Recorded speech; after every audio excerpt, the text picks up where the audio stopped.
Our first speaker this evening is Yee Lin Loke. Yee Lin is the founder, director, and CEO of LVL Marketing.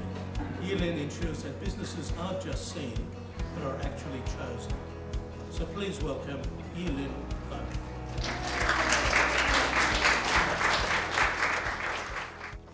Hi everyone, it's good to be here.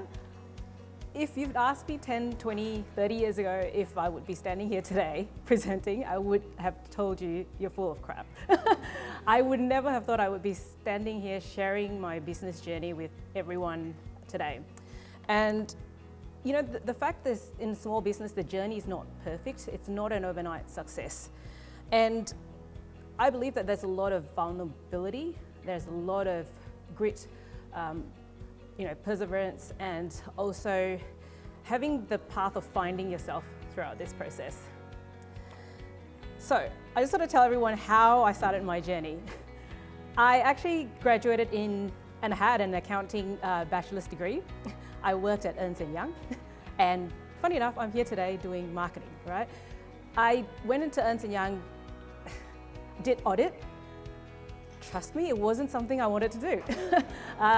Marketing and accounting's all compliance and all of that, so I ran the complete opposite. And I went into hospitality. I did sales and marketing working at Marriott Group in the corporate sector. Then eventually I found out that I needed a stronger base to get myself and to sort of climb that career ladder. And that's when I decided to come back here to do sort of my master's in marketing in RMIT. Because why I decided to go into marketing is because I had that fascination with human behavior, human psychology. And the fact that with digital marketing now, you can actually track the results. It's unlike traditional marketing, and that's where I found that I had that perfect segment where I could use my accounting knowledge with data analytics and combine that with marketing. So that's how it all sort of began. So how did I start my journey going out from corporate world into this? That's when I had my daughter. That was 10 years ago. I know everyone, when I was talking to someone, they couldn't believe my age, but that was 10 years ago now. When I first had my daughter, I found out that the corporate life wasn't for me, and I decided to go out and freelance. I started freelancing, offering Facebook ads. Gosh, I don't know if anyone loves Facebook here, but I don't, even though I do it as a career. It's one of the biggest pains, right? The freedom going into freelancing was very, very exciting. I had the freedom to choose my own clients, the time. I didn't have to answer to anybody. I was my own boss. But obviously the uncertainty was quite terrifying. So now where I'm at, I started building something real in the last few years. And a lot of the marketing that I do now is actually strategy first, because I think a lot of small businesses, what they do is they jump head into execution and they don't actually have a plan, and that's where things fall apart. So that's where all of that came in. That insight actually came when I was working with the Melbourne Innovation Centre. As part of that, I've mentored, hundreds of businesses, and I've realised that that is a common mistake that all of them made. Right? So that's where I am today. I now run an agency, and a lot of my work's focused around fractional CMO. And probably everyone's like, what is that? That's fractional Chief Marketing Officer, where I basically step into businesses that do not have a marketing manager or an executive marketing person in charge, and I help them with their strategy.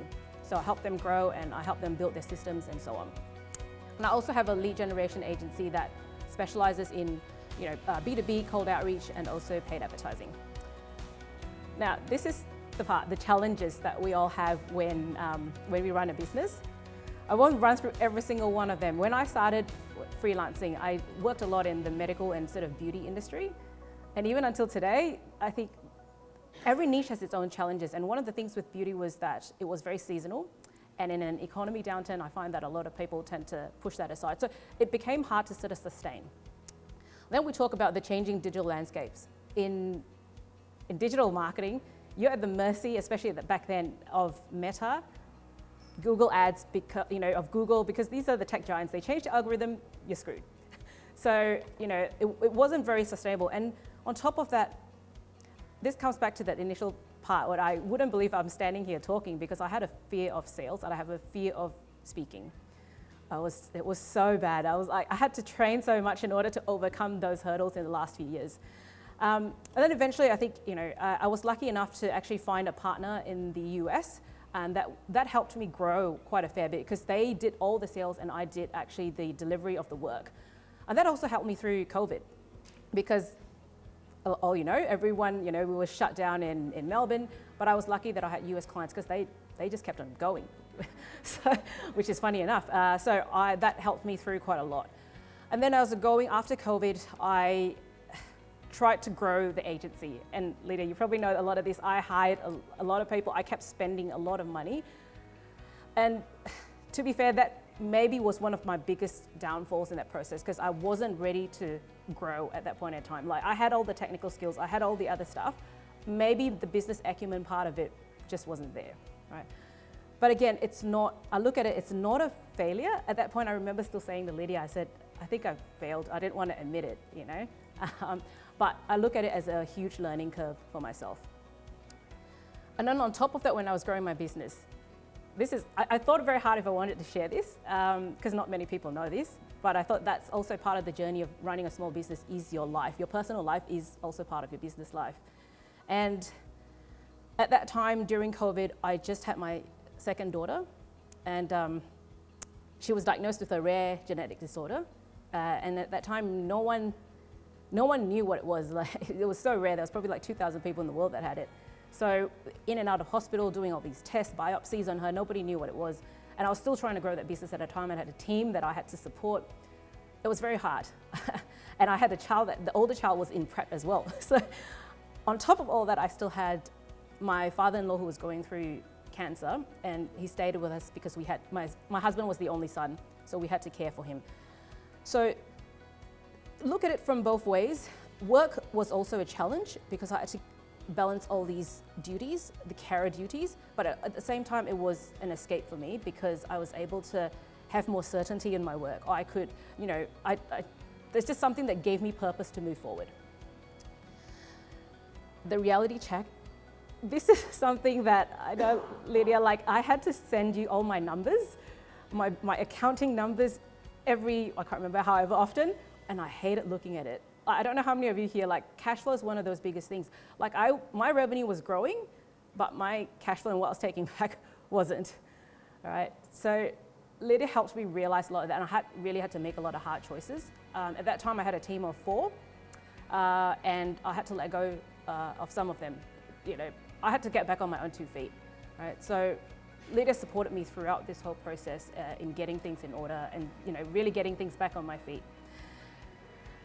And this is one thing I guess I realized running a small business is that it's not necessarily about me chasing after that $1 million dream or any particular number or success there.